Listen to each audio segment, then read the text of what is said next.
did you receive, or people in Anambra State receive the news that Simon Ekpa was arrested in Finland? How did you receive it, and what was the reaction of people there? I think people heaved a long sigh of relief. I personally felt a little bit relieved because it had looked like an incubus hovering over us for so long. Make no mistakes about it. Let's not conflate issues at all. Simon Ekpa is not Nnamdi Kanu. Okay? Nnamdi Kanu is popular amongst almost the entire spectrum in Igbo land, apart from a few elite who feel that his strategy, his approach to the quest could have been better handled, because there are rough edges to Nnamdi's quest for self-determination, which is guaranteed by the United Nations Charter on people and human rights. So there are people who feel he should have handled it better. But there are people who believe that if we could look away from the rough edges of Nnamdi Kanu's strategy, that he is actually pointing at a direction that should interest anybody from the southeast of Nigeria. Because if you look at what's happening in our federation at the moment, I'll give you an instance. Ruben Abati, my friend and TV host, made one unacceptable comment about Igbo not selling land to strangers and stuff. And then out of that comment, many rejoinders had come. Like some people had observed that maybe there was nothing attractive enough in Igbo land to bring strangers to come even asking for the land in question, because the federal government had not looked in our direction in any positive way, because we don't have investments in Igbo land that would attract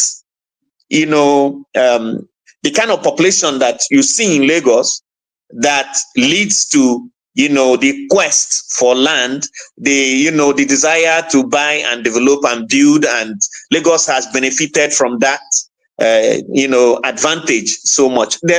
We don't have such advantages in the southeast.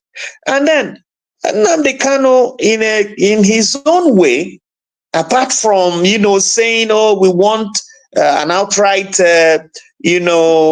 republic of our own, some of us see it as, okay, he is actually drawing attention to some of these obvious inadequacies, this lack in our society, the need for the federal government to maybe take a second look at the way we have been treated.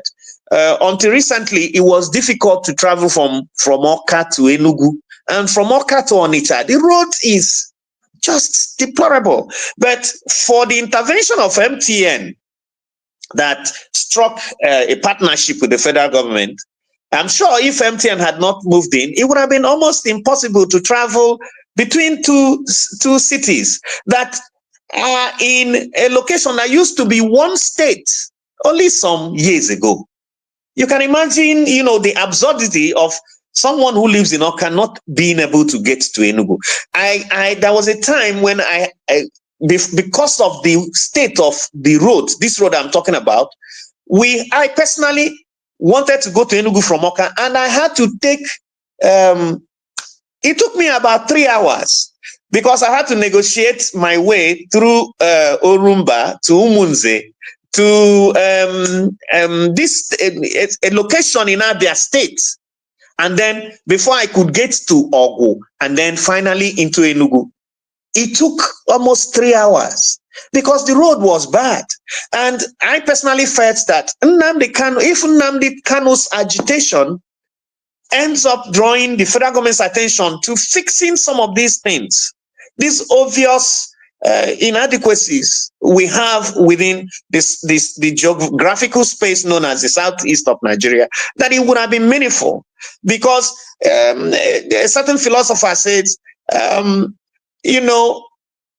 shoot for the stars If you miss it, you land on the moon. So you can't lose completely if you are consistent with your agitation and resolute. And I know that there had been serious attempts to make him abandon the struggle, but he held forth, which is indicative of the strength of his moral fiber. So now that is Nnamdi Kanu. Simon Ekpa is a different personality altogether. And his approach to the struggle has left most of us perplexed, because you can't claim to be struggling to liberate us from a presumed internal colonizer, and you are okay with the wanton destruction of lives and the killing of the people that you want to liberate. So if we are all dead, who are you rescuing from Nigeria? Who will you rescue? So there are some, the rough edges are way too unacceptable for anyone not to feel relieved that at least, we had held our breath waiting for something to happen. And finally, something is happening. So maybe it will lead to a peaceful resolution. And then eventually we will be able to breathe again in Southeast Nigeria. Because at this moment, I cannot tell you that all is well. When on Mondays, there are places where people don't move around. Enugu is relatively peaceful, and, life has started coming back. But it has not acquired full vigor. Anambra, you can't really be sure. So some people who are security conscious would rather stay indoors on Monday, even if no one is out there to harass and intimidate them, because they don't want to take chances. That is not living, my brother. I think we deserve better.